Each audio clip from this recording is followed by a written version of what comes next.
It is time for Mic'd Up. This is time of the show we dedicate to hearing from unique and cool people doing some unique and cool things, conversations, not sound bites. Now today, Adam Longo visits an immersive exhibit where people can see themselves reflected in art. Here is a story of Friends Art Space.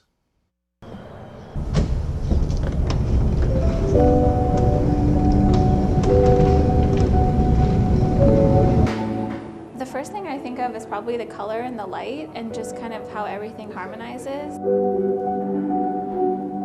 Like in some of them I'm seeing myself, and in others I'm seeing something comical reflected back to me, like the smiley faces, but that's kind of also a way to see yourself too, so. We're here in Arlington with Margaret Bakke, who is the owner and creator of the Friends Art Space here. So you designed this room specifically with something like this in mind. What are we looking at here? I really love collectible design, so I thought just sort of thought that mirrors would be a good first show that's kind of like an accessible part of collectible design. It's been like such a privilege to be, I get to work every day around these, surrounded by this incredible show. We have 13 artists here in the show. Collaborated with a dear friend of mine from Ethiopia, Addis Kidan Ambai, who's a sculptor and painter, a multidisciplinary artist. What does it mean to you to have a space to display your art right now? I mean, artists didn't really have a lot of options during the pandemic. That's true.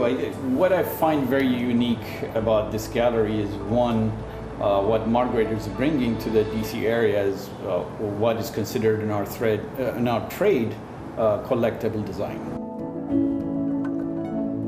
You know, DC has been an art destination, can be an art destination, and there's so many incredible artists here, and I want people, you know, I think there's a tipping point. We have so many good museums, we have so many good galleries, and yet people still look to New York a lot of times for, you know, the arts and do more coverage. We're grateful for y'all to cover, you know, the art scene in DC because it's really amazing and it doesn't get enough press. You know, Margaret could have done a show of lamps and that would have been exciting too, but the mirrors gave us a chance to see ourselves and each other.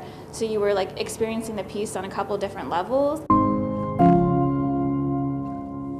You know, things always start small and they blossom, and I'm hoping that's what this gallery will do for the DC area. You know, as you look at some of the mirrors, what are some of the takeaways? Like, for instance, I look at myself in this one and I think, this one makes me look like I put on too much makeup. Like, what do you find from some of the others?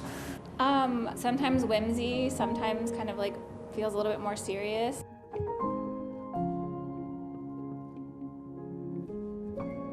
The materiality, like how much they look like balloons, but they aren't, and the shapes and how like totally lively they are. What is the connection in that we're looking at art while seeing a piece of ourselves? I'm pretty simple-minded, so I will say it was pretty just like a categorization for me of mirrors, and anything you might read further on the website is maybe a little bit of BS. No, I'm just kidding. There's the sound bite.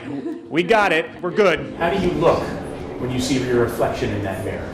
Well, I really can't because I'm too short, even if I jump off there, so... And I wouldn't advise jumping off of stairs in a gallery full of mirrors. I don't think that we should do that. Okay. Oh, way to go. You might have just saved a life. Now, Adam, I have never been called a work of art, but I love the idea of seeing yourself in art. That is a beautiful idea to take into really any exhibition. Yeah, and you know, that's actually what we say behind your back. We say Reese is a work of art. We don't say it to your face because we don't want your head to explode. But one of the things that Margaret said there at the end of the piece, I really liked. She said, look, I'm simple-minded.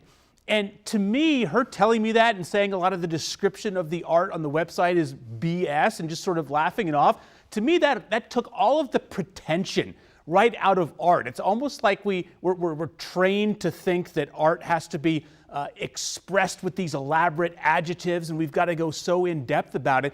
It's just experiencing it on a personal level, and that was one of the greatest takeaways, is here's somebody who's operating an art gallery and doesn't have an ego about it, no pretension. She just tells it like she saw it.